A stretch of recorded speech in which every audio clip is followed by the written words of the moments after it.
আছে? কোথায় আমার পরিবার?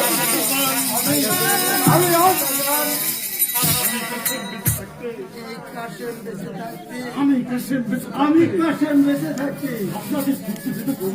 আপনাকে আমি যুদ্ধ যেতে দিব না।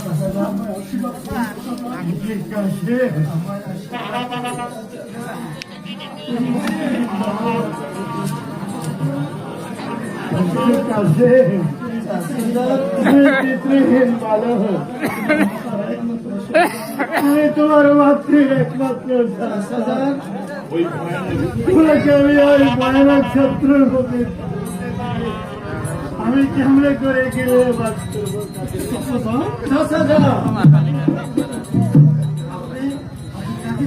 আপনি কাকে ভয়ানক শত্রু বলে ভাবছেন? আপনার অনুমতি পাইলে এই কাশেম ইয়াজিদের সঙ্গে যুদ্ধ করতে প্রস্তুত আছে। আমার শক্তি দেখে সমস্ত শত্রুদেরকে আমি ধূলিসাৎ করে দিব।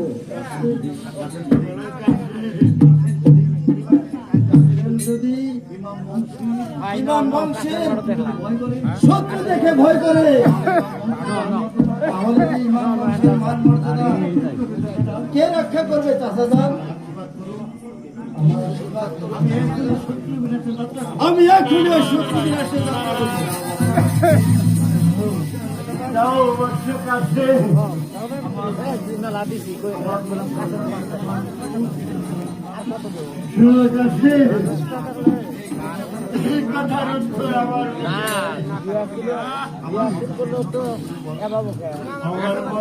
সকলের বড়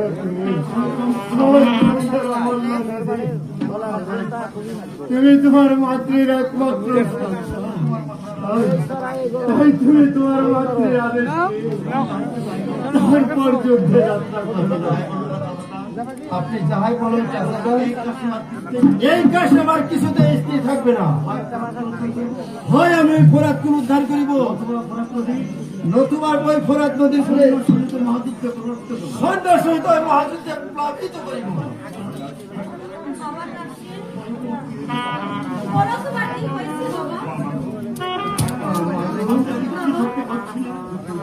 আমি যার স্থির থাকতে পারছি না, একে একে জল বিনি হলে সকলের মৃত্যু হলো।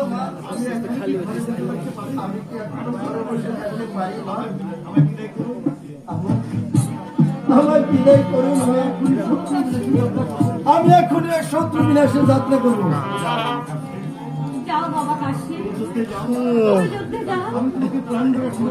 আমি তোমাকে প্রাণ ভরে আশীর্বাদ করলাম। তুমি যেন ওই ফোরাত উদ্ধার করতে পারো বাবা।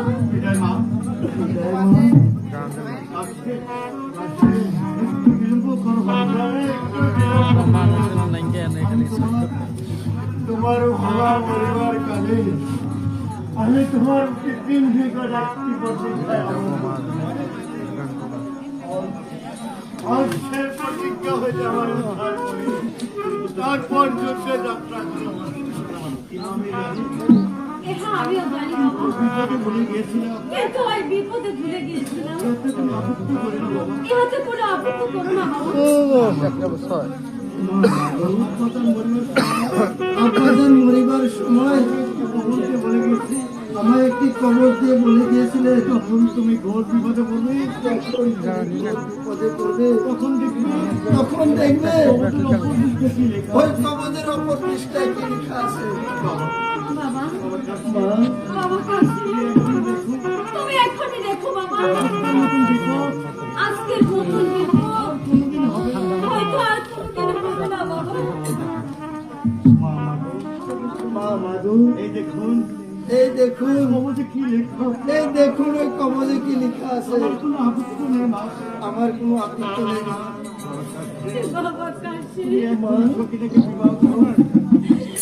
তুমি এখনই সকিনাকে বিবাহ করো বাবা।